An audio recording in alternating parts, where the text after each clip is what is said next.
अब आपको गुर्दे में और पित्ते में पथरी यानी किडनी स्टोन या गैल ब्लैडर स्टोन होने पर नहीं है घबराने की ज़रूरत। शहर हैदराबाद में सालों से इस इलाज के लिए खानदानी सिलसिले से चला आ रहा है भरोसेमंद नाम RS यूनानी फार्मेसी।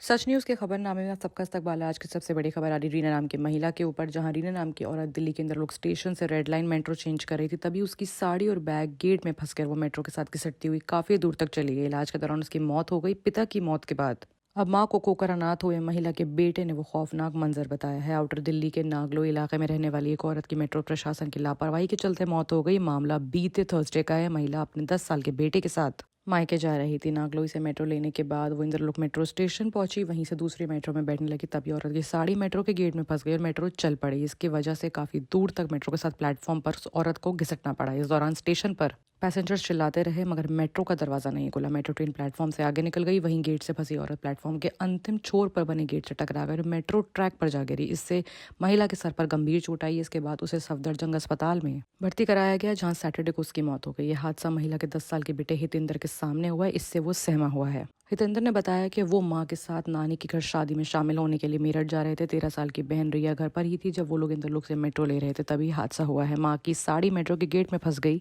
और मेट्रो चल पड़ी। मां मेट्रो के साथ घिसटती रही और वो उसे बचाने के लिए मेट्रो के साथ दौड़ता रहा, मगर मेट्रो नहीं रुकी और न ही उसका दरवाजा खुला।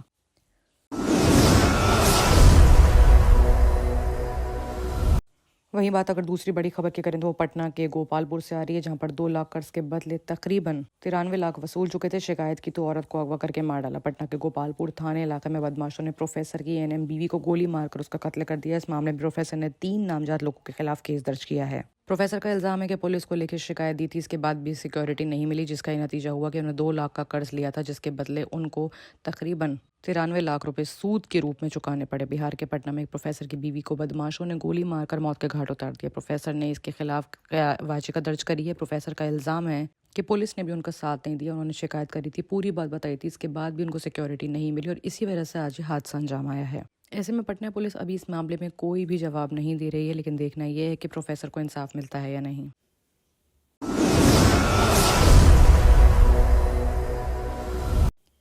वहीं बात अगर अब केरला की करें तो केरल में एसएफआई के प्रदर्शनकारी स्टूडेंट्स पर भड़के गवर्नर आरिफ खान बोले ये सीएम के भाड़े के अपराधी हैं। आरिफ मोहम्मद एसएफआई ने राज्यपाल आरिफ खान को किसी भी यूनिवर्सिटी के कुलपति के रूप में एंट्री की इजाजत नहीं देने की वार्निंग दी है। यहाँ राज्य के कई कार्यक्रमों में वो भाग लेंगे। एसएफआई प्रोटेस्ट कैलिकट यूनिवर्सिटी का मामला सामने आ रहा है। केरल में स्टूडेंट्स फेडरेशन ऑफ इंडिया के सैकड़ों कार्यकर्ताओं की तरफ से प्रोटेस्ट बावजूद राज्यपाल आरिफ मोहम्मद खान सैटरडे यानी कि 16 दिसंबर को कालीकट यूनिवर्सिटी परिसर पहुंचेंगे। उन्होंने कहा कि सत्तारूढ़ मार्क्सवादी कम्युनिस्ट पार्टी की छात्र शाखा के कार्यकर्ता अपराधी हैं और वो अपने किसी भी फैसले को उन्हें समझाने के लिए जवाबदेह नहीं है। पुलिस की कड़ी सुरक्षा के बीच नई दिल्ली से इंटरनेशनल एयरपोर्ट पर पहुंचने के बाद मोहम्मद आरिफ खान एसएफआई की वार्निंग के रूप में विश्व परिसर के अंदर इजाजत लेंगे। एसएफआई से पहले एक बयान में राज्यपाल आरिफ खान को वार्निंग दे चुके हैं कि उन्हें कुलपति के रूप में किसी भी यूनिवर्सिटी में एंटर करने की इजाजत नहीं दी जाएगी। ऐसे में केरल के राज्यपाल मोहम्मद आरिफ खान बता रहे हैं कि वो काफी प्रोग्राम से वहां पर भाग लेंगे। इतना ही नहीं, ये भी बोला गया है कि कई प्राइवेट और पब्लिक प्रोग्राम्स में वो भाग लेंगे। परिषद के गेट के बाहर सिक्योरिटी काफी टाइट ली जाएगी। किसी तरह का प्रोटेस्ट को इजाजत नहीं दी जाएगी।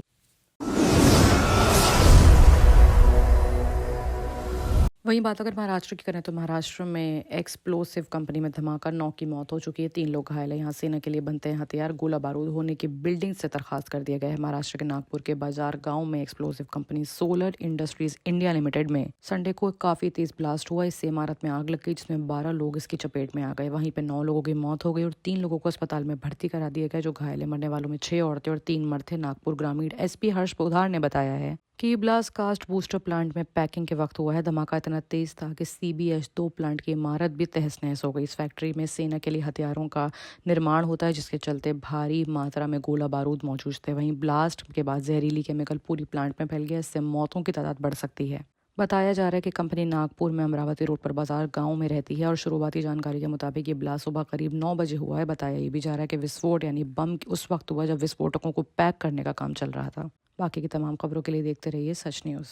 अब आपको गुर्दे में और पित्ते में पथरी यानी किडनी स्टोन या गैल ब्लैडर स्टोन होने पर नहीं है घबराने की ज़रूरत।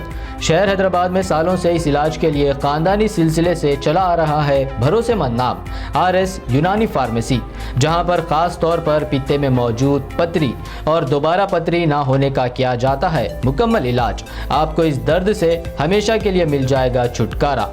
No side effects, no operation. तशखीस करते हुए दवाएं की जाती है फराहम। तो देर ना करें, जल्द ही तशरीफ लाए RS यूनानी pharmacy, Bahadurpura X road, opposite Canara bank, Hyderabad. मज़ीद तफसीलात के लिए रब्त करें 9390610436 पर।